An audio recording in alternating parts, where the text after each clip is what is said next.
अस्सलाम वालेकुम। मार्का ए वसल लगे खड़ोते न ते बड़ा सोहना माशाअल्लाह अल्लाह नसीब करे जिन्हां दा ये फसल है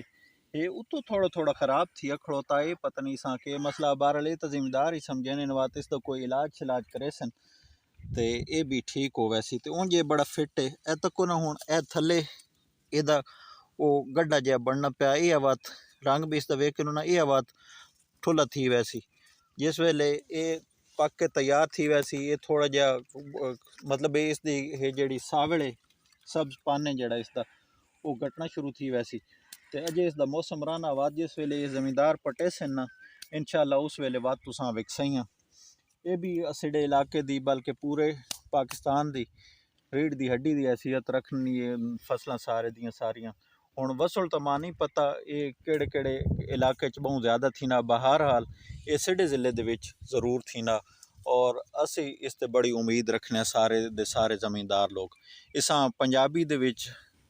तवसल आखने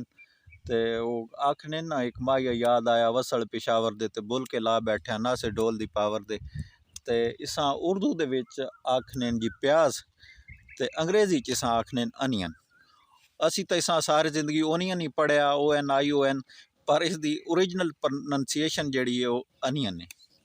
अस्सलामु अलैकुम।